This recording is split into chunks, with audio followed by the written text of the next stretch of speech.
Hey, how's it? Good morning. Right, good to be with you all. I hope this is working. This is my first time doing this live, so let's see. This is a advertisement for my brother who is doing irrigation projects in Tanzania. His name is Willem and Iritech. Right. His company is Iritech. Anyway, I'm here to talk about the Christian lifestyle, the way that I see it, the way that I enjoy it, um, or don't enjoy it, whatever it is. It's not to mean it's never going to be a criticism of anybody. It's merely my point of view concerning how I like to live or how I enjoy living my own Christian life um, as as I find it, as I see it now. Right. And I'm calling this, it's a continuation really um, of my KHG blast. This is KHG blast number 54. I think I've got a channel on the YouTube called KHG blast. You can go there and see it. KHG blast 54. And this one is called True Light. What I'm going to be doing, hopefully, is I've got a devotional book that I just finished assembling.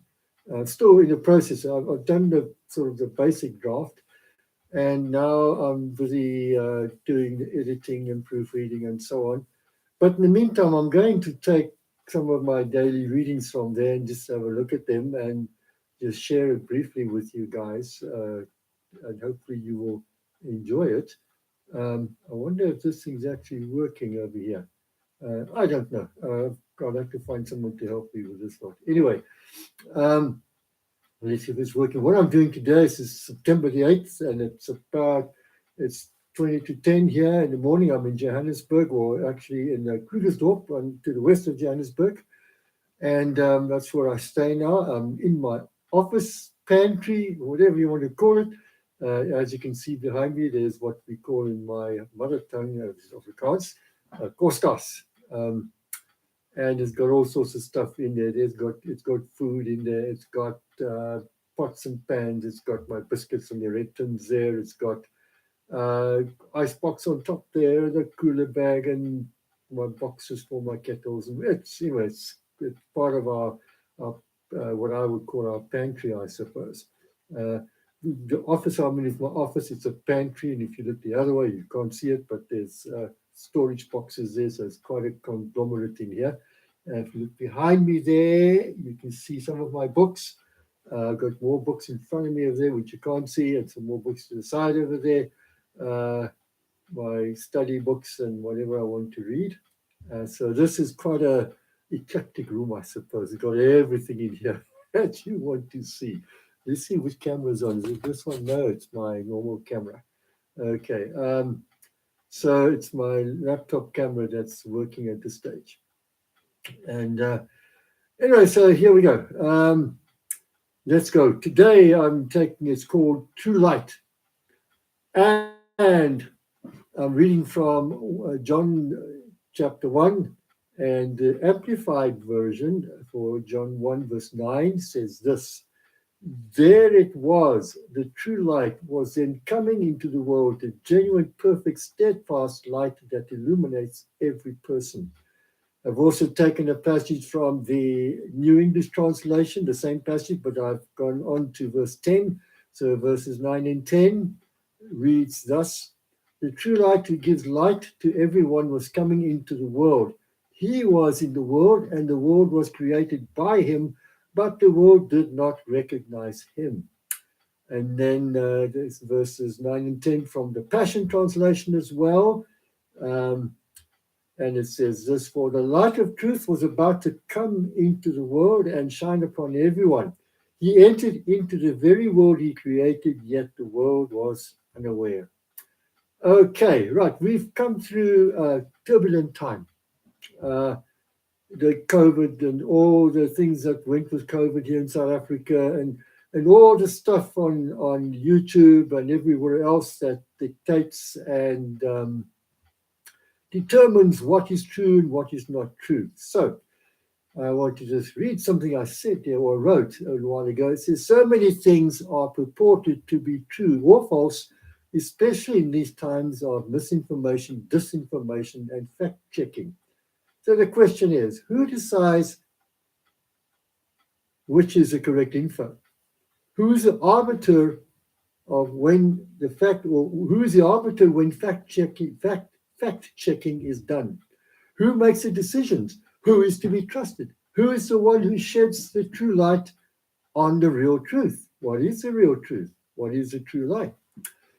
Well, in my opinion, there is only one lens of truth to look through, and that true light is Jesus. He or his light illuminates beyond the material world. He is the light of our life. It is through his light that we will gain true perspective, values, and insight and wisdom. It is his light that enables us to discern what really counts and is important in our lives, and that gives us real joy and endurance to live the Christ life. So when we look at all the facts that are thrown at us, when we are bombarded from every side with what is supposed to be the truth, and we need to decide what is what for our own selves, for our own personal lives, how do we work that out? It's only through the prism of Jesus, of the light that he sheds in our lives, that lights up our hearts and then also lights up our understanding to what we should be thinking, how we ought to be thinking. And one of the basics of Christianity is choice. Um, the, the, the, the, the, the ability to choose and think for yourself. The ability, in fact, even if you want to choose Christ himself, or else not to choose him. That is a choice which lies with each individual. Um, and I personally have chosen Christ. That is the choice I've made. So when I make decisions, I make it in the light of how Christ guides me, leads me through his spirit who lives in me, and obviously through the scriptures, the Bible. And I've read you three versions here, the Amplified, the NET, and the Passion Translation. I know some people don't like the Passion Translation, but anyway, it's quite it's interesting anyway.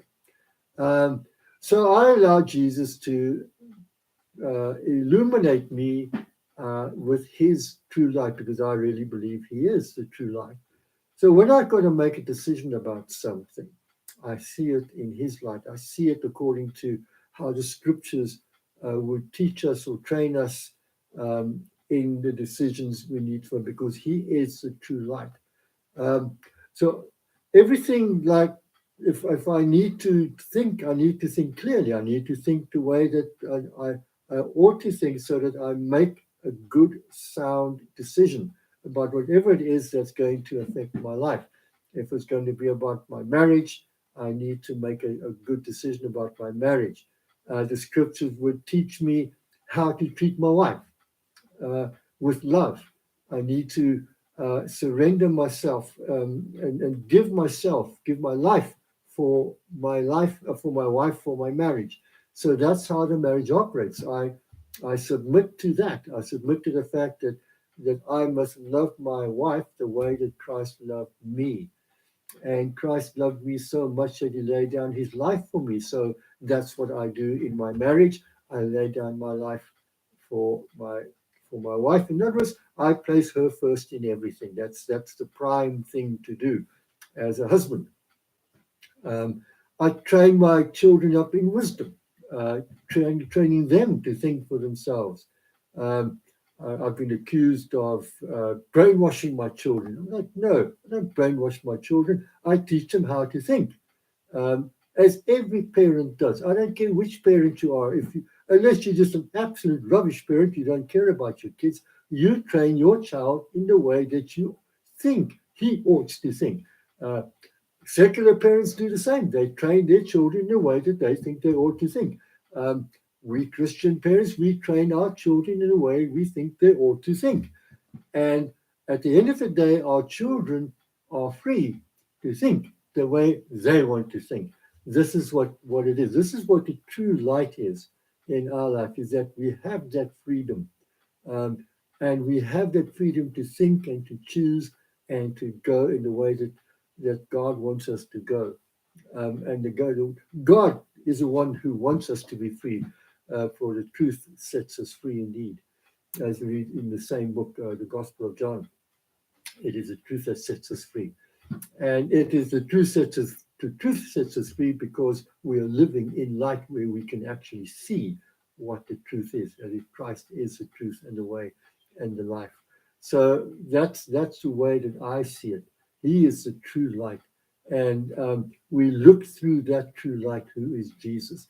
He lays down the very foundations of our life. He lays down the morality by which we live, when how we choose what is right, how we choose what is wrong, what is good and what is evil. He is the one who lays down the markers for those decisions that we make and what is right and what is wrong. And because he lays down the markers, we have an absolute marker by which we can start. We have a foundation from which we can build. We don't have to change it every month. We don't have to change it every year. We don't have to change everything that uh, to suit our culture or to suit the latest fad on what's going on in the world. No, our marker is laid down. This is what life is. This is what right is. This is what wrong is, and that's how it doesn't change. It is true. It is constant. It is always the same. So murder remains murder, and stealing remains stealing. Faithfulness remains faithfulness. There's no two things about it. It's one constant that's laid down for us, a foundation that's laid, and the true light then shows us that foundation which we are to work from. And this is what I subscribe to. This is what I believe in. And it says here in verse 10, it says, He, as Jesus, was in the world. I'm reading from the NET again. And the world was created by him, but the world did not recognize him.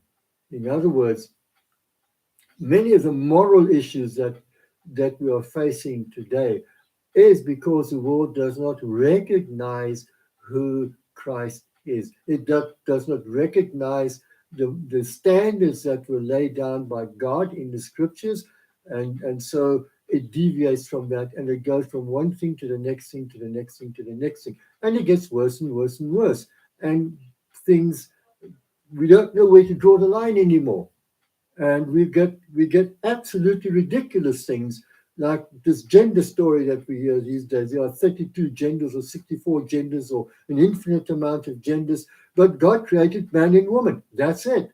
So for me, it's a very simple matter. There's man and there's woman. Now we know that physically sometimes there is a problem, hermaphrodites and so on, uh, but that can be remedied. That can be sorted out. And it is the exception to the rule. It's not the rule. It is the exception to the rule when these aberrations happen. The rule is there's a man, there's a woman, there's male, there's female, and that's it. And we are created to live within those parameters. Male within the parameters of being a male, and female within the parameters of being a female.